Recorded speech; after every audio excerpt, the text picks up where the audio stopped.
Nous avons cette conférence de presse aujourd'hui pour faire le point de la situation. 10 jours après, le tampon est privé d'eau potable sur une grande partie de sa population et que cela est dû au fait que les stations de refoulement d'eau qui se trouvent donc dans la partie basse de la commune est en arrêt. Et est en arrêt pourquoi? Parce que les pannes électriques qui sont causées par l'absence de fourniture électrique ne sont pas remplacées par des groupes électrogènes. Alors nous travaillons pour que la situation se rétablisse rapidement et en attendant, nous avons demandé à Sudéo de faire une distribution alternée entre la partie basse et la partie haute, permettant ainsi à la population tous les 2 jours de s'approvisionner en eau potable.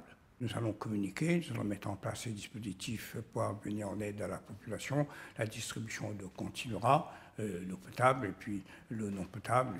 Et nous espérons que cette situation se rétablira rapidement. Et en attendant, nous allons corrélativement discuter avec les organisations telles que la Sudéo et EDF pour que la situation s'améliore. Donc pour faire ces travaux, il faut prendre les précautions nécessaires. Il n'est pas question de mettre en danger la vie des ouvriers qui vont travailler pour la préparation de la canalisation et cela peut prendre plusieurs jours. Et les ingénieurs de la Sudéo ont déclaré que ces travaux pourraient durer environ 10 jours à 15 jours. Donc il y a lieu que nous prenions dès maintenant les dispositions nécessaires et faire en sorte que le plus rapidement possible que nous retournions vers une situation normalisée.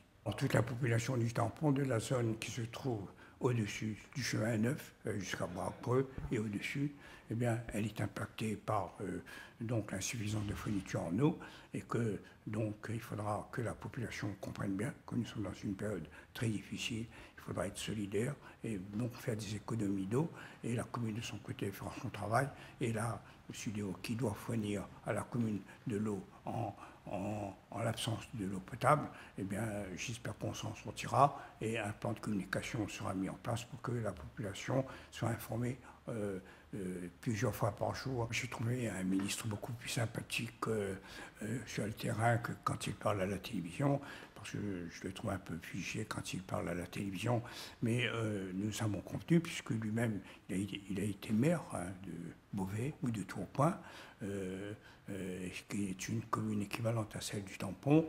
Moi, je lui ai expliqué nos problèmes et on s'est convenu, après avoir fait le point de la situation, et si c'est nécessaire, que j'irai lui rendre visite et discuter avec lui au ministère en métropole. Nous sommes rencontrés donc au Piton-Hyacinthe dans des carreaux de légumes qui ont été grillés par le vent et le ministre Darmanin a été pour ce premier contact quelqu'un de très chaleureux et compréhensif et il a été maire, donc nous allons lui présenter une doléance et lui demander de mettre en place un plan d'aide pour nos agriculteurs, pour nos planteurs et tous ceux qui ont subi des dégâts. Nous avons perdu 2 chapiteaux qui ont été construits par des technologies allemandes et qui ont été aplatis par la puissance du vent. Alors donc il faut faire attention et que les travaux que nous menons, c'est de faire en sorte qu'on sécurise d'abord la vie de la population. Tous ces courants d'eau qui sortent de leur lit et qui peuvent envahir les maisons, on va les consolider et mettre en place tous les dispositifs nécessaires pour que l'eau arrive à la maison de chacun des citoyens le plus rapidement possible.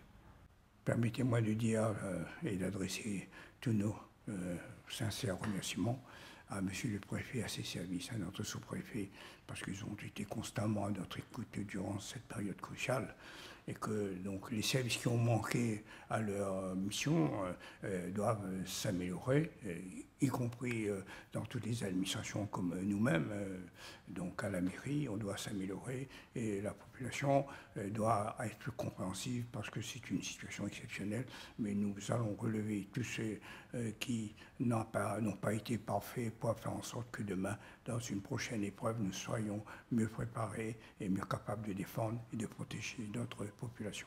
On avait oublié que les cyclones étaient aussi dangereux parce que ça fait plusieurs années qu'on n'a pas vu de cyclone et il y a des saisons cycloniques qui peuvent survenir donc un cyclone qui serait annoncé par semaine.